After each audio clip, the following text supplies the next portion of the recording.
तो नमस्कार प्यारे मित्रों, एक बार फिर से आप सभी का स्वागत है हमारे यूट्यूब चैनल पे। दोस्तों आज के इसमें बात करेंगे class 12th history important question की। दोस्तों आज हम लोग इतिहास के कुछ ऐसे इंपॉर्टेंट प्रश्नों को देखेंगे जो कि आपके परीक्षा के दृष्टिकोण से बहुत ही ज़्यादा महत्वपूर्ण है। ठीक है, और जितने भी प्रश्न है सारा हमारा 1 नंबर टाइप से रहेगा। और इसके अलावा मैंने आपका ऑब्जेक्टिव और सब्जेक्टिव दोनों का वीडियो बना दिया है, उसे नहीं देखा है तो चैनल पर जाकर देख सकते हो। ठीक है, ताकि आपको किसी प्रकार कोई समस्या ना हो। चलिए बात करते हैं आज का पहला प्रश्न की।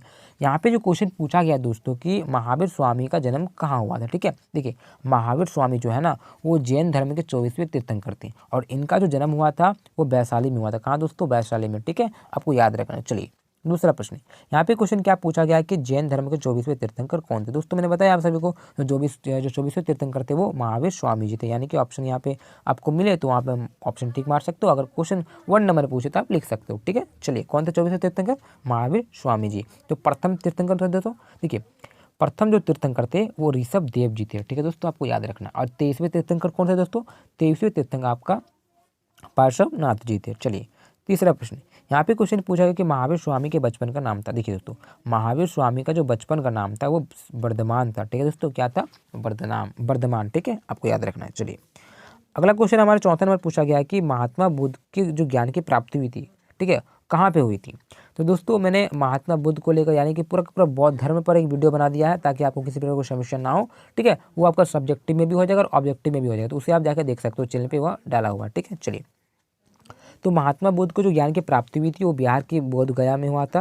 यानी कि गया में हुआ था, जिसको हम लोग बोध गया के नाम से जानते हैं। ठीक है, तो आप बोल सकते हो दोस्तों बोध गया। ठीक है, चलिए पांचवा प्रश्न, यहाँ पे प्रश्न पूछा गया कि बुद्ध का बचपन का नाम क्या था। दोस्तों जो गौतम बुद्ध जी थे इनका बचपन का नाम था सिद्धार्थ। क्या था दोस्तों? सिद्धार्थ। ठीक है, तो महात्मा बुद्ध की जो बचपन के नाम था वो सिद्धार्थ था। अगर आप सभी को पूछा जाए महावीर स्वामी, अगर महावीर स्वामी बोले तो आपको वर्धमान बोलना है। महावीर स्वामी बोले तो वर्धमान, और अगर बुद्ध पूछा जाए तो आपको सिद्धार्थ बोलना है। ठीक है, चलिए छठा प्रश्न, यहाँ पे क्वेश्चन पूछा गया कि फिर वही क्वेश्चन टाइपिंग हो गया, बचपन का नाम उसका तो सिद्धार्थ हो जाएगा। चलिए अगला प्रश्न देखते हैं। यहाँ पे क्वेश्चन पूछा गया कि महात्मा बुद्ध का जन्म कहाँ पर हुआ था। दोस्तों महात्मा बुद्ध का जो जन्म हुआ था वो लुम्बिनी की कपिलवस्तु में हुआ था। ठीक है, कपिलवस्तु लुम्बिनी में उनका जन्म हुआ था। ये आपको स्थान याद रखना है। महात्मा बुद्ध का जन्म कहाँ हुआ दोस्तों? लुम्बिनी में। चलिए आठवां प्रश्न देखते हैं। यहाँ पे क्वेश्चन पूछा गया है कि महात्मा बुद्ध ने, ठीक है, महापरिनिर्वाण यानी कि मृत्यु कहाँ प्राप्त की। देखिए महात्मा बुद्ध का जो मृत्यु हुआ था दोस्तों वो कुशीनगर में हुआ था। ठीक है, कहाँ हुआ था? कुशीनगर में हुआ था, जो देवरिया उत्तर प्रदेश का क्षेत्र पड़ता है। और कब हुआ था दोस्तों? 483 ईसा पूर्व में। ये भी आपको डेट याद रखना है। ठीक है, तो महात्मा बुद्ध का जन्म कब हुआ था दोस्तों? तो महात्मा बुद्ध का जन्म हुआ था 563 ईसा पूर्व में हुआ था। ठीक है, लुम्बिनी कुशीनगर में। चलिए 9वां प्रश्न, यहाँ पे प्रश्न पूछा है कि महात्मा बुद्ध ने अपना प्रथम प्रवचन कहाँ दिया था, यानी कि प्रथम जो उपदेश दिए थे वो कहाँ पे दिए थे। दोस्तों हम सभी को पता होना चाहिए महात्मा बुद्ध ने पहला जो अपना दिया था उपदेश वो सारनाथ में दिया था। यानी कि सारनाथ जो कि वर्तमान जो उत्तर प्रदेश वाला क्षेत्र पड़ता है वो आपका उत्तर होता है। ठीक है, चलिए 10वां प्रश्न, यहाँ पे क्वेश्चन क्या पूछा दोस्तों कि हीनयान और महायान संप्रदाय थे वो किस धर्म से मतलब संबंधित थे। देखिए हीनयान और महायान जो थे ना दोस्तों वो बौद्ध धर्म से संबंधित थे। यानी कि आपका बौद्ध धर्म सही से उत्तर होता है। चीज़ों को देखिए मैंने इस प्रकार से टाइपिंग किया आप सभी के लिए ताकि आपको किसी प्रकार कोई समस्या ना हो, ताकि आप वहाँ पे लिख भी सकते हो और अगर ऑप्शन मिले तो ऑप्शन में टिक मार सकते हो। चलिए 11वां प्रश्न, यहाँ पे क्वेश्चन पूछा है कि श्वेतांबर और दिगंबर जो होते हैं वो किससे संबंधित होते हैं। दोस्तों श्वेतांबर और जो दिगंबर होता है वो जैन धर्म से संबंधित है। ठीक है, कौन से धर्म दोस्तों? जैन धर्म से। तो आप सभी को पता है श्वेत धारण वस्त्र धारण करने वाले ये। ठीक है, चलिए 12वां प्रश्न, यहाँ पे क्वेश्चन क्या पूछा है कि तलवंडी में किस प्रसिद्ध संत का जन्म हुआ था। देखिए तलवंडी में जो हुआ था दोस्तों वो गुरु नानक का जन्म हुआ था। यानी कि आपको गुरु नानक सही से उत्तर होता है। 13वां प्रश्न बात करूं मैं, यहाँ पे क्वेश्चन पूछा है कि बुद्ध का सारनाथ में दिया गया जो प्रथम प्रवचन या तो फिर पहला जो उपदेश है वो क्या कहलाता है। तो वो जो दोस्तों कहलाता है वो धर्मचक्र परिवर्तन कहलाता है। महात्मा बुद्ध ने जो पहली बार अपनी प्रवचन दिया था, जो अपना उपदेश दिया था वो सारनाथ में दिया था, सारनाथ उत्तर प्रदेश में। तो वो जो कहलाया दोस्तों वो धर्मचक्र परिवर्तन कहलाता है। ठीक है, याद रखना है। चलिए 14वां प्रश्न पूछा गया कि स्तूप का संबंध है। देखिए स्तूप का जो संबंध है दोस्तों वो बौद्ध धर्म से संबंध है। किससे दोस्तों? बौद्ध धर्म से। सारे प्रश्न इंपॉर्टेंट है। 15वां प्रश्न पूछा है कि जैन धर्म के त्रिरत्न है। देखिए जैन धर्म के त्रिरत्न अलग है, बौद्ध धर्म के त्रिरत्न अलग है। जैन धर्म के त्रिरत्न क्या क्या है? सम्यक दर्शन, सम्यक ज्ञान और सम्यक आचरण। याद रखिए सम्यक दर्शन, सम्यक ज्ञान, सम्यक आचरण। अब 16 प्रश्न पूछा है कि अब बौद्ध धर्म के त्रिरत्न क्या है। तो बौद्ध धर्म के त्रिरत्न धम्म संघ। क्या दोस्तों, बुद्ध धम्म संघ, ये 3 चीज़ें, ठीक है। जैन धर्म के त्रिरत्न, सम्यक दर्शन, सम्यक ज्ञान, सम्यक आचरण, और बौद्ध धर्म में बौद्ध धम्म संघ, ये चीज़। चलिए अगला प्रश्न, यहाँ पे प्रश्न पूछा गया है कि प्रथम बौद्ध संगति कब हुई थी दोस्तों। देखिए, प्रथम जो बौद्ध संगति हुई थी वो 483 ईसा पूर्व में हुआ था। वो राजगीर में हुआ था। कहाँ दोस्तों, राजगीर में हुआ था 483 ईसा पूर्व में। और किसके शासनकाल में हुआ था, तो अजात शत्रु के शासनकाल में हुआ था। आपको इस चीज़ को याद रखना है, ठीक है दोस्तों। प्रथम जो बौद्ध संगति हुई थी वो हुई थी अजात शत्रु के शासनकाल में 483 ईसा पूर्व में, और हुई थी राजगीर में। चलिए, और चतुर्थ बौद्ध संगति जो कि इंपॉर्टेंट है, कई सारे परीक्षा में पूछे गए हैं कि चतुर्थ बौद्ध संगति कब कहाँ हुई थी, तो कुल्डनबल में हुई थी। वो कश्मीर का क्षेत्र है, वहाँ पे हुई थी। और किसके शासनकाल में हुआ था, तो कनिष्क के शासनकाल में हुआ था, ठीक है दोस्तों। किसके, कनिष्क के शासनकाल में हुआ था, कुंडलबन कश्मीर में।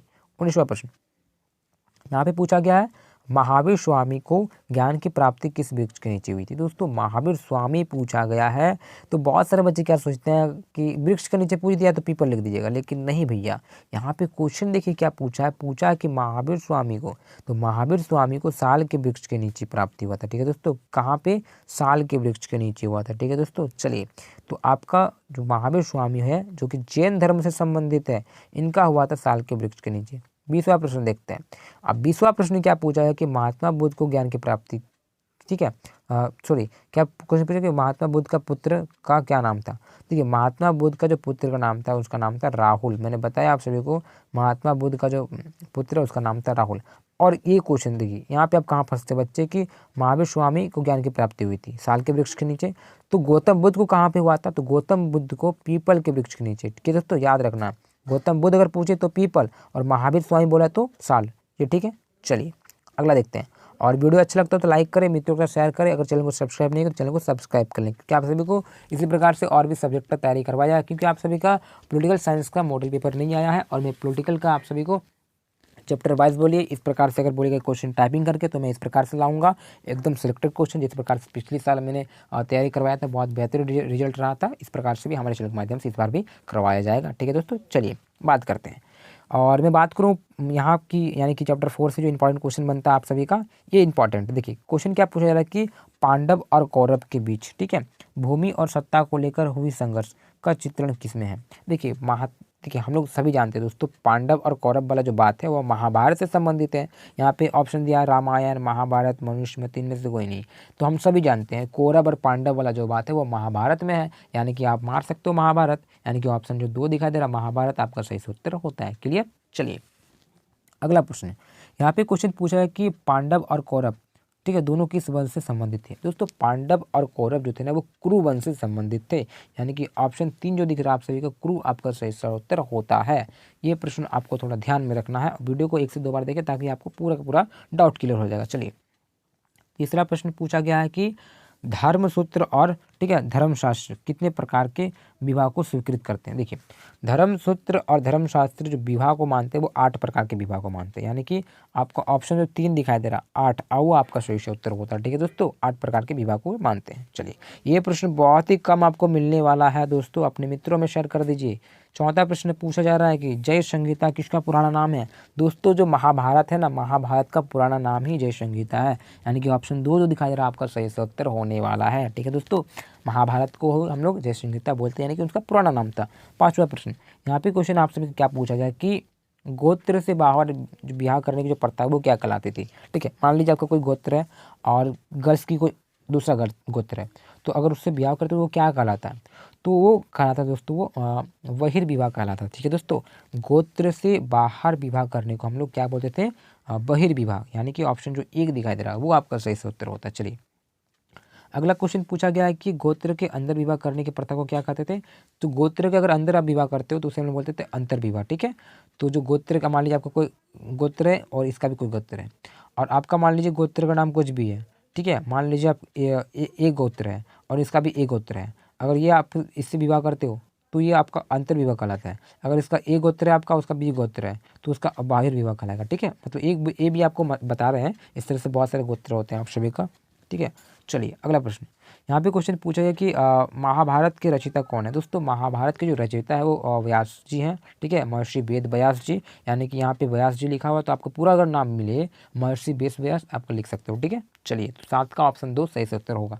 फटाफट 8वां प्रश्न, यहाँ पे क्वेश्चन पूछा गया है कि जो महाभारत का युद्ध है, ठीक है, वो कहाँ पे हुआ था। दोस्तों महाभारत का युद्ध हुआ था कुरुक्षेत्र में, यानी कि ऑप्शन जो 3 दिखाई दे रहा है वो आपका सही से उत्तर होता है, ठीक है दोस्तों। हस्तिनापुर ऑप्शन है, लेकिन हस्तिनापुर नहीं होगा। जो महाभारत का युद्ध हुआ था वो हुआ था आप सभी का कुरुक्षेत्र में, और ये जो युद्ध है वो 18 दिनों तक चला था, वो भी आपको याद रखना है, ठीक है दोस्तों। और कुरुक्षेत्र कहाँ पड़ता है, वर्तमान जो हरियाणा वाला क्षेत्र है वो याद रखना है। तो बात करेंगे अगला प्रश्न की, यहाँ पे जो क्वेश्चन आप सभी का पूछा गया है कि अष्टाध्यायी किसने लिखी। दोस्तों इसके जो लेखक है वो पाणिनि है, यानी कि ऑप्शन जो 1 दिखाई दे रहा है आप सभी का पाणिनि सही से उत्तर होता है। अगला प्रश्न, यहाँ पे जो क्वेश्चन आप सभी को पूछा गया दोस्तों कि त्रिपिटक का संबंध किस धर्म से है। दोस्तों त्रिपिटक का जो संबंध है वो बौद्ध धर्म से संबंधित, ठीक है। बौद्ध धर्म के 3 पिटक है, एक तो आपका अभिधम पिटक, श्रुत पिटक और विनय पिटक, 3 पिटक है, यानी कि त्रिपिटक संबंधित है बौद्ध धर्म से। चलिए 11वां प्रश्न, 11वां प्रश्न पूछा है कि जो एकलव्य की कथा वो किससे संबंधित है। महाभारत, मनुस्मृति, रामायण, इनमें से कोई नहीं। दोस्तों एकलव्य वाला बात जानते हैं आप सभी ने, जिसने अपना अंगूठा काट के दे दिया था, ठीक है। तो ये आप सभी का महाभारत से संबंधित, यानी कि ऑप्शन जो 1 दिखाई दे रहा है वो आपका सही से उत्तर होता है। 12वां प्रश्न, यहाँ पे पूछा गया कि जाति किस प्रकार का, ठीक है, जाति किस पर आधारित होती थी। देखिए जाति, मान लीजिए आपका कोई जाति है, वो किस पर आधारित होती है। दोस्तों वो जो होते हैं ना जन्म पर आधारित होते हैं। मान लीजिए आप किसी ब्राह्मण जाति में घर में पैदा होते हैं तो आप ब्राह्मण कहलाते हो। मान लीजिए किसी कुम्हार घर में आप पैदा होते हो तो आप कुम्हार कहलाते हो, ठीक है। तो जन्म के आधार पर ही जाति यहाँ पे फिक्स कर दी जाती है, ठीक है। तो वो यहाँ पे क्वेश्चन पूछा है कि जाति जो होती है किस आधार पर थी। तो ये जो होती है आपका जन्म के आधार पर। मान लीजिए आप किसी नीची जाति के व्यक्ति के घर में जन्म लेते हो तो आप नीची जाति कहलाते हो। चाहे वो देखिए आप देखिएगा कभी कभी कि एक जो नीची जाति होते हैं वो कितने गोरे होते हैं, कितने इंटेलिजेंट होते हैं, लेकिन जो उनका जो जन्म होता है एक नीचे घर में हो जाता है, उसलिए वो बहुत नीचे कहलाने लगता है। और एक आध देखिएगा उसको बहुत अच्छा घर में हो गया जन्म और उसको कुछ नहीं आता, लेकिन वो ब्राह्मण कहने लगता है, तो ऊँचा जात करने लगता है। तो ऐसा जो होता है जन्म के आधार पर ही तय कर दिया जाता है, ठीक है। तो होता है, ठीक है, आप सबको पता ही है। 13वां प्रश्न, यहाँ पे क्वेश्चन पूछा है कि दुनिया का सबसे बड़ा महाकाव्य है।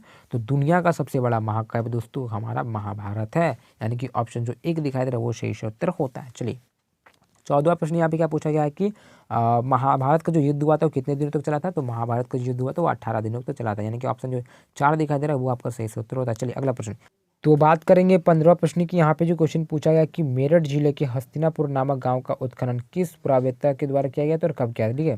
इसका जो उत्खनन हुआ था दोस्तों वो 1551-52 में किया गया था, ठीक है, आपको याद रखना। और किसने किया था, बीबी लाल ने किया था, ठीक है दोस्तों। 1951-52 बीबी लाल ने किया था।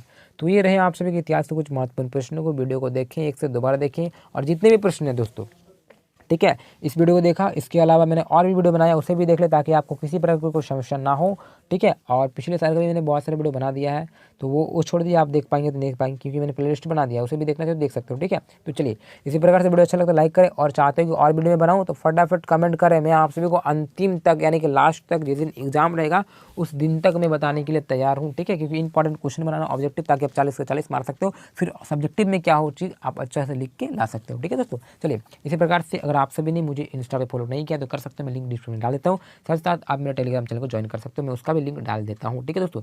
इसी प्रकार से दूसरे मिलता है। जय हिंद, जय भारत।